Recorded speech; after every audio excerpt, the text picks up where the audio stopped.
নমস্কার, শুরু করছি আজকের সংবাদ।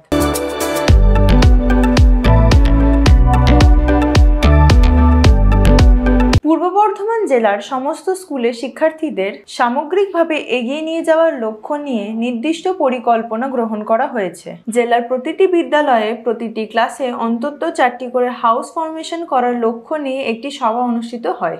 2022 সালের ডিসেম্বর মাসে রাজ্য সরকারের আবেদনের ভিত্তিতে পূর্ব বর্ধমান জেলা শিক্ষা দপ্তর একটি সভা আয়োজন করে। এই সভায় উপস্থিত ছিলেন জেলা প্রাথমিক বিদ্যালয় সংসদের চেয়ারম্যান মধুসূদন ভট্টাচার্য, উপস্থিত ছিলেন ডিআই মাধ্যমিক Debabrata Pal, AI of schools Priyabrata Mukherjee, Atanu Hazra প্রমুখ। এই সভার সিদ্ধান্ত অনুযায়ী জেলার প্রতিটি প্রাথমিক, মাধ্যমিক ও উচ্চ মাধ্যমিক স্কুলের যতগুলি শ্রেণী আছে সেই প্রত্যেকটি শ্রেণীতে 4টি করে হাউস থাকবে। এই হাউস গঠনের মূল লক্ষ্য হলো ছাত্রছাত্রীদের দলগত শিক্ষায় উৎসাহিত করা ও তার মধ্যে দিয়ে এগিয়ে নিয়ে যাওয়া। এই ধরনের পরিকল্পনার লক্ষ্য হলো একজন ছাত্রছাত্রীর সামগ্রিক উন্নতির স্বার্থে তাকে মূল্যবোধ, সহযোগিতা, সহমর্মিতা ও প্রতিযোগিতা এই বিষয়গুলি সম্পর্কে উপলব্ধি করানো। এই ভাবনাকে সামনে রেখে পূর্ব বর্ধমান জেলার পূর্বস্থলী 1 নম্বর ব্লকের মিনাপুর নিম্ন বুনিয়াদী বিদ্যালয়ের ছাত্রছাত্রীদের নিয়ে হাউস ফরমেশন করা হলো। এ খবর জানিয়েছেন এই বিদ্যালয়ের প্রধান শিক্ষক প্রসেনজিৎ সরকার।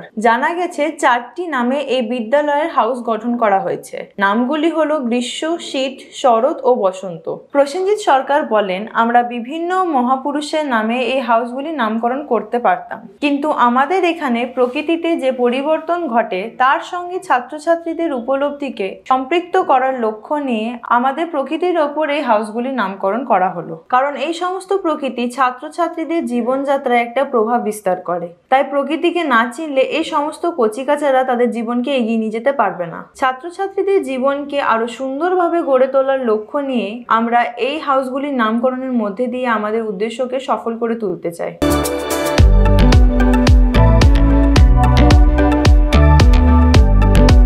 18ই মার্চ পূর্ব বর্ধমান জেলার জামালপুর ব্লকে জামালপুর 2 নম্বর গ্রাম পঞ্চায়েতের উদ্যোগে বাল্য বিবাহ নিয়ে এক সচেতনতা শিবিরের আয়োজন করা হয়। পঞ্চায়েত অফিসের মিটিং রুমে এই শিবির অনুষ্ঠিত হয়। বছরের নিচে আমরা বিয়ে করব না, জোরে আমরা বিয়ে করব না, আমরা বিয়ে করব না। Thank you.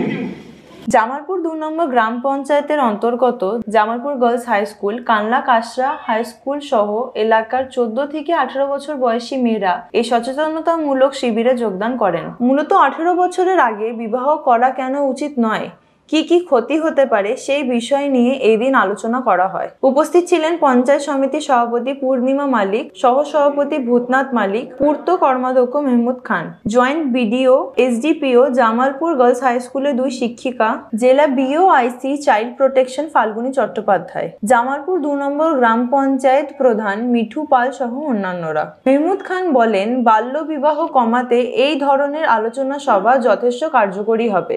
এই মর্মে আমাদের শপথ নিতে হবে, কোনো মতেই 18 বছরের নিচের মেয়েদের বিবাহ আমরা কেউ দেব না। রাজ্যের মুখ্যমন্ত্রী মমতা বন্দ্যোপাধ্যায় মেয়েদের শিক্ষার জন্য কত রকমের স্কলারশিপ, কন্যাশ্রী, রূপশ্রীর মতো প্রকল্পের ব্যবস্থা করেছেন। সেই সুযোগ সকলেরই নেওয়া উচিত।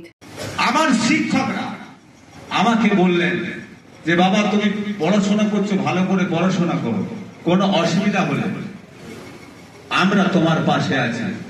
এই জন্য মাননীয় মুখ্যমন্ত্রী মমতা বন্দ্যোপাধ্যায়, তোমার বাবা মা যদি পড়াশোনা করাতে অর্থনীতি কাঠামো ঠিক না থাকে, এই পায়ের জুতোটাও মুখ্যমন্ত্রী কিনে দিচ্ছে, স্কুল ড্রেসটাও মুখ্যমন্ত্রী কিনে দিচ্ছে, এবং সকালবেলা ভাত খেয়ে আসবো, বাবা যদি ভাত খাওয়ার অর্থ না থাকে, চাল ডাল না থাকে, রেশনের চালটা ফ্রি করে দিচ্ছে।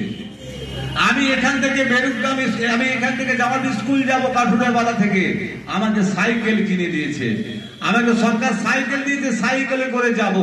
আমার উপযুক্ত বয়স হলে, আমার যদি সেইখানে মনে হয় আমি আরো সমাজে শিক্ষায় শিক্ষিত হব, আমাকে কন্যাশ্রী 25,000 টাকা দিচ্ছে। আবার যদি মনে হয় আরো উচ্চ শিক্ষায় শিক্ষিত হতে পারবো, আমি কিন্তু কম ইন্টারেস্টে এবং আরো স্কলারশিপের মাধ্যমে আমি পড়াশোনা করতে পারবো। এবং বিবাহ যখন বয়স হবে, আমি আবার 25,000 টাকা রূপশ্রী আমি পাবো। তাহলে আমি বিভিন্ন সময়ে সরকার যেমন চেষ্টা করছে, এই আমাদের ভারতবর্ষের বুকে কোন জায়গায় হয়নি, সেটা পশ্চিম বাংলায় মাননীয় মুখ্যমন্ত্রী মমতা বন্দ্যোপাধ্যায় চেষ্টা করছেন যেন প্রত্যেকটা আমার ছেলে মেয়েদেরকে সমাজের শিক্ষায় শিক্ষিত হতে হবে। যেমন একটা মুরগির বাচ্চা আমরা সবাই দেখেছি তো, মুরগির বাচ্চা যখন বৃষ্টি যখন হয় আর মুরগির যে মা হয়, সে মা যখন বৃষ্টি হয় পাখনা দুটো এরকম মেলে দেয়, তাই তো? আর বাচ্চাগুলো পাখনায় কিন্তু ঢুকে যায়, সন্তানরা যেন না ভেজে। দেখা যায় তো? কি ঠিক বললাম না ভুল বললাম? দেখেছি আমরা কখনো যে একটা মুরগি যখন বৃষ্টি হচ্ছে তার বাচ্চাগুলো তার পাখনায় ঢুকিয়ে নিয়েছে? তাহলে মা হতে গেলে সন্তানকে কিভাবে আমি যত্ন করব, আমার সন্তান যেন ভালো হয়, সেরকম মায়েরা কিন্তু এই সন্তানগুলোকে পাখনা দিয়ে মনের মতো করে তৈরি করতে চাইছে।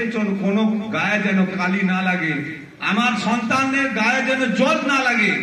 যদি একটা পশু, যদি একটা মুরগি যদি তার সন্তানকে ঢেকে রেখে বৃষ্টির জল না পেতে দেয়, তাহলে আমরা পৃথিবীর শ্রেষ্ঠ জীব, তাহলে সেইখানে আমার বাবা মা আমাদেরকে কিভাবে পাখনা দিয়ে আমাদের যেন শরীরে কোনো আঘাত না হয়, আমার শরীরে যেন জল না পারে, তাহলে কিভাবে আমার বাবা মারা এই জায়গায় আমাদেরকে চেষ্টা করছে সমাজে প্রতিষ্ঠিত করার জন্য?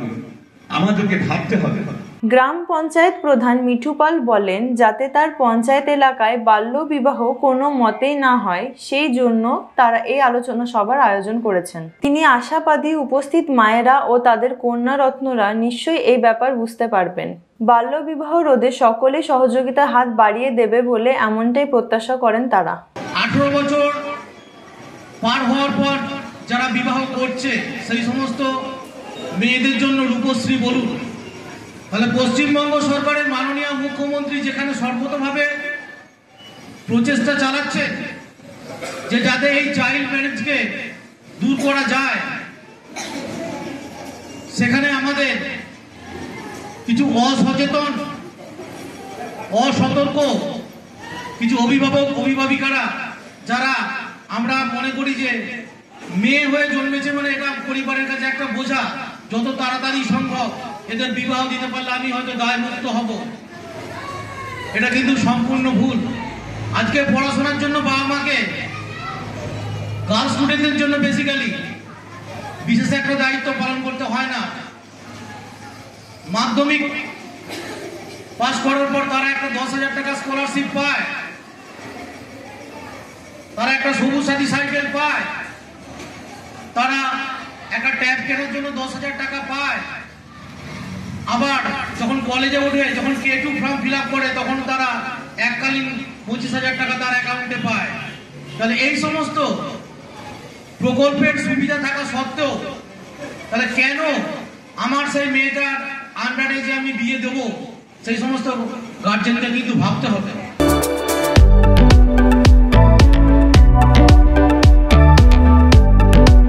আজকের সংবাদ এই পর্যন্তই।